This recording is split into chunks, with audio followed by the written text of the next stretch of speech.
today.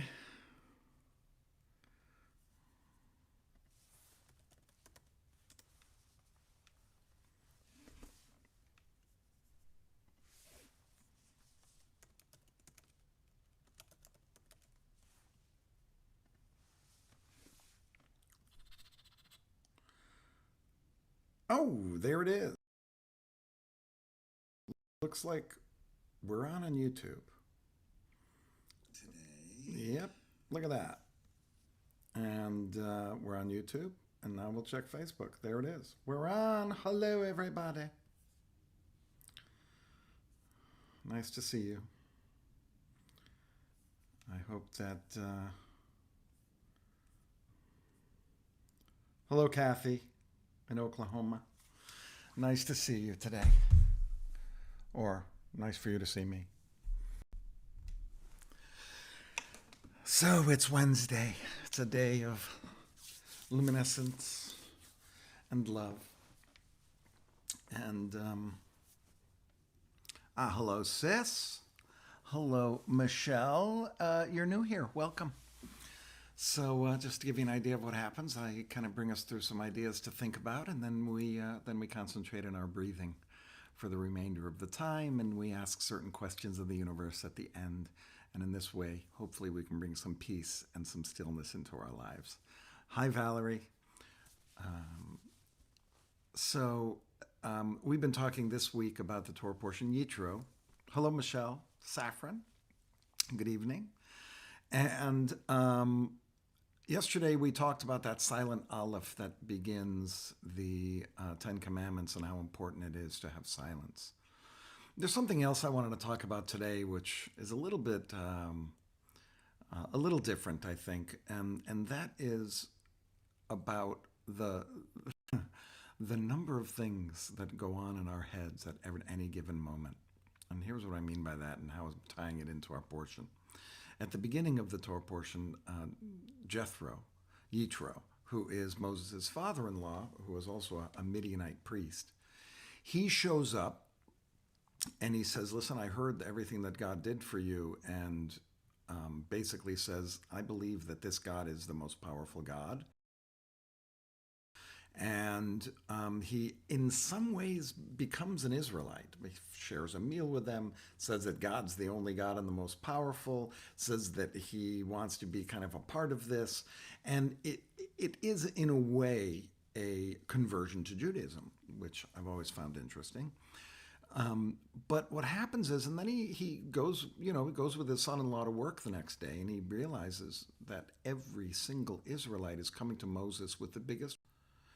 And Yitro says, you can't keep going like this. And the word used there is noval tuchal. Like, you're completely wearing yourself out. You're not able to really do this. And I was looking at that idea of, what does that mean that you're tiring yourself out? And looking at those words at the beginning of the Torah portion, it points out, just want to make sure I'm getting that.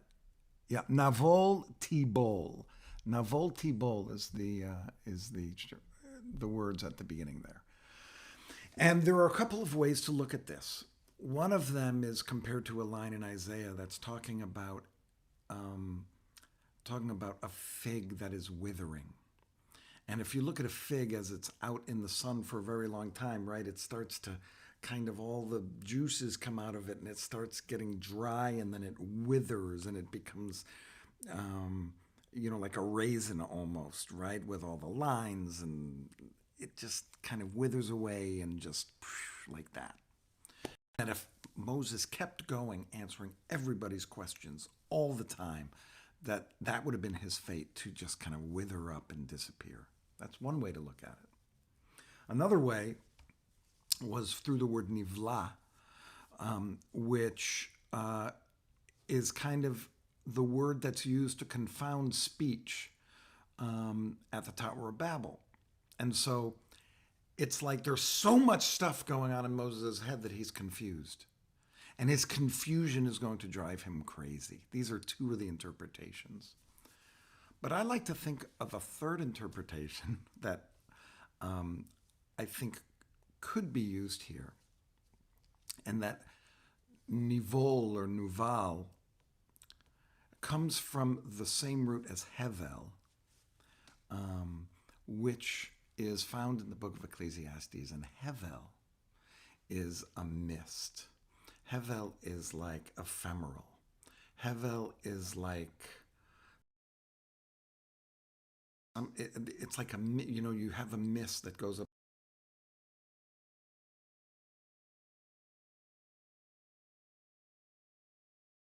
But when you go to grab mist, you're not grabbing anything. Ecclesiastes says that's kind of what life is. It's hevel. It's this mist.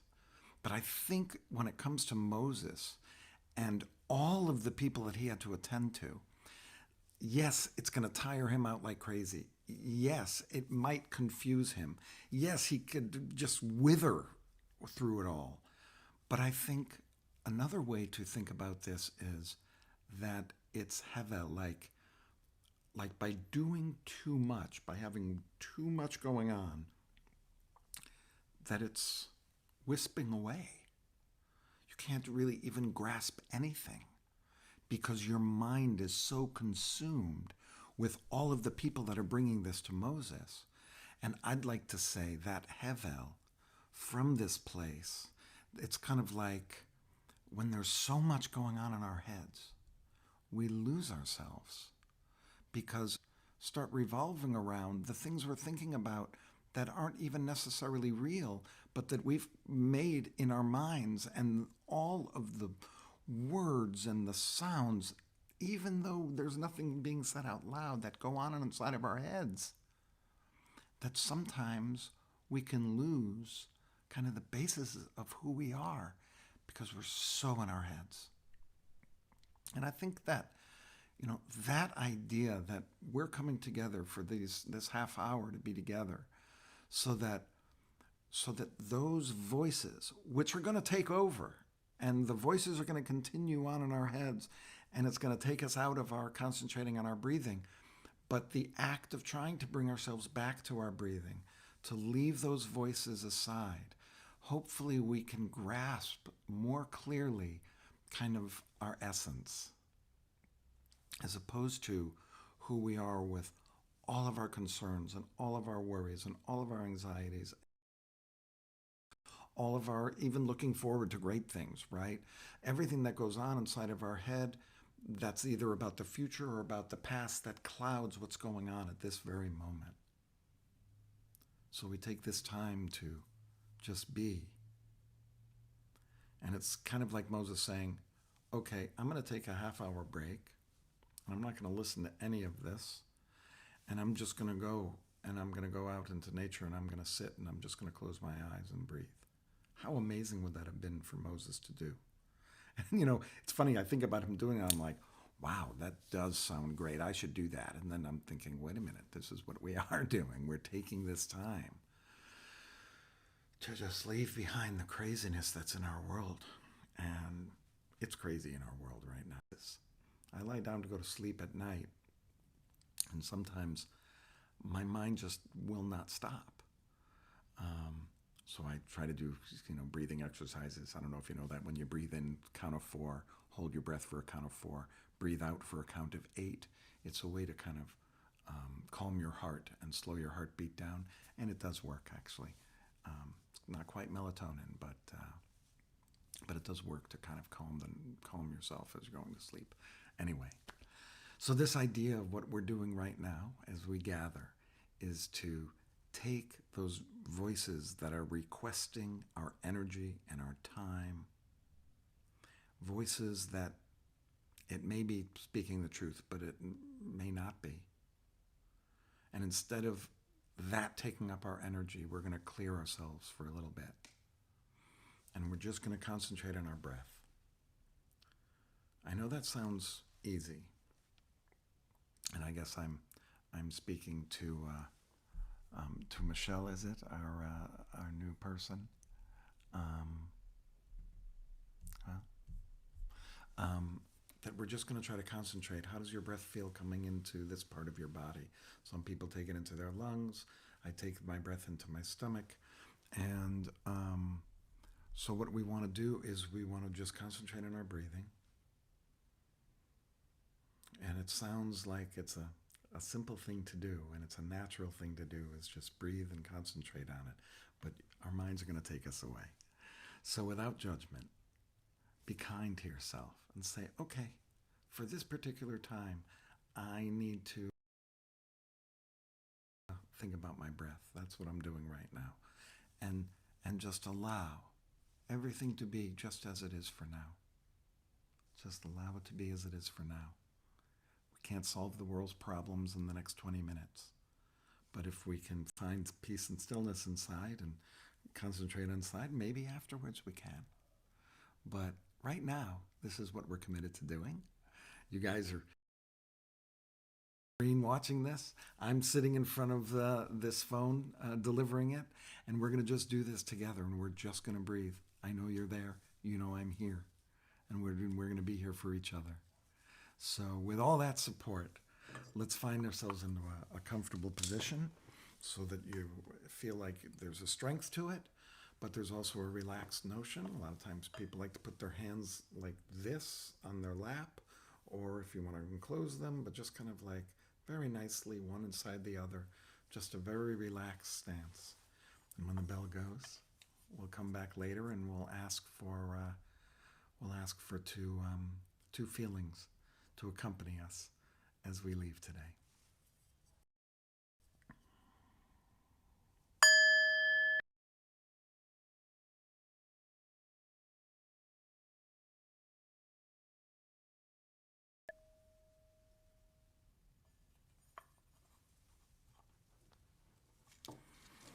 So we just breathe regularly, just breathe as we normally would.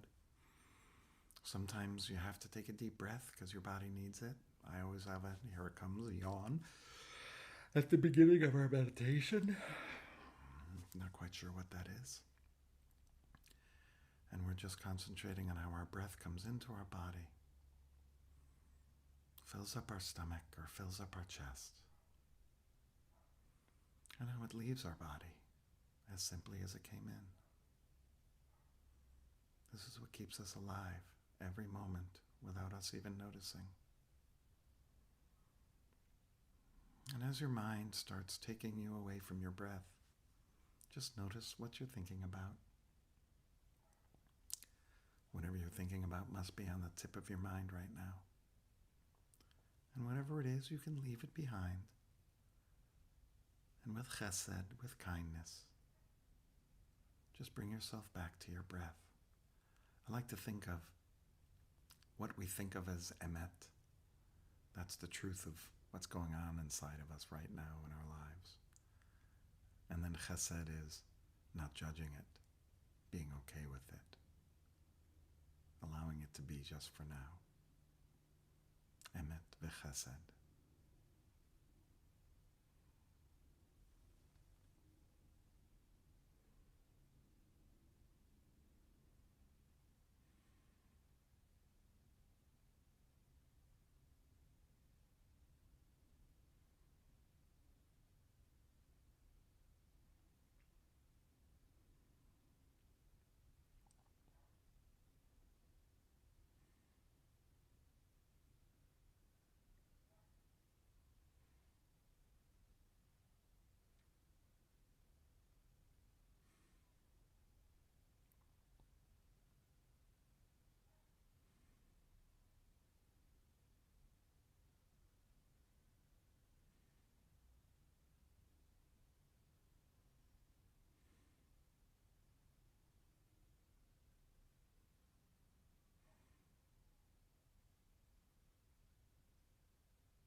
last remaining minutes that we have. It's Wednesday. So we have two questions we ask. May I feel luminous? And may I feel loved? May I feel luminous, meaning light, glowing, shining, filled with light, filled with knowledge, wisdom, whatever it is that you're looking for to brighten you, lighten you, and both feeling lighter and appearing lighter. May I feel luminous, and may I feel loved. It's one thing to be loved and another to feel loved. Sometimes it's not on the other person to bring us that feeling. Sometimes it needs to be just inside of us. May I feel loved. May I feel luminous. May I feel loved. And with each word, out loud or in a whisper or to yourself, ask these questions of the universe. I invite you. May I feel luminous. May I feel loved. May I feel luminous. May I feel loved. May I feel luminous. May I feel loved.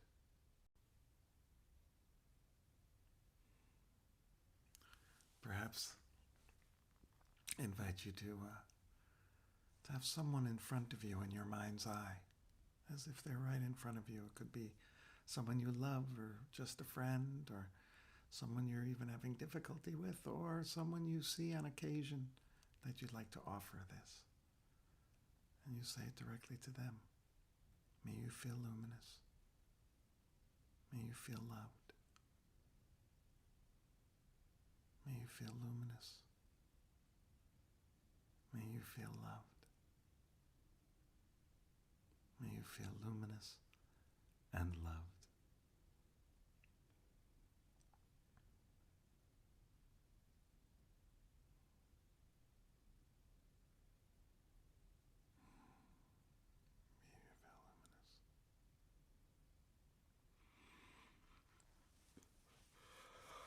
May you feel luminous. May you feel loved. And then just bring it back to yourself. May I feel luminous. May I feel loved.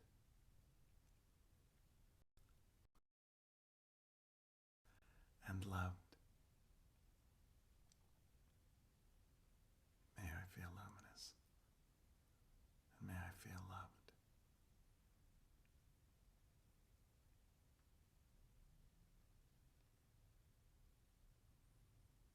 And in our final moments, let's just go back to our breath.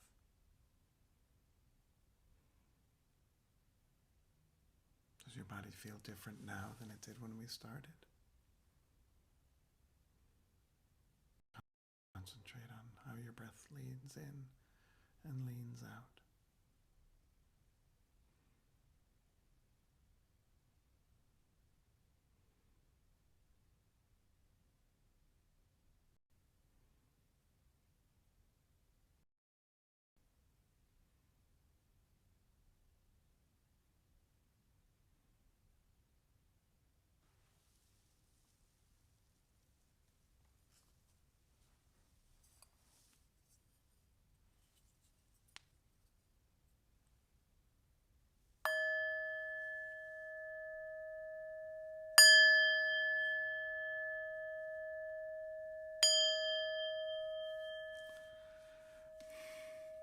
Thank you so much for joining me today. I hope that you are able to find some peace and stillness, and may you feel luminous, and may you feel loved. I hope that we're able to see everything here. We're trying a new way to get this out there. So thanks for being here today.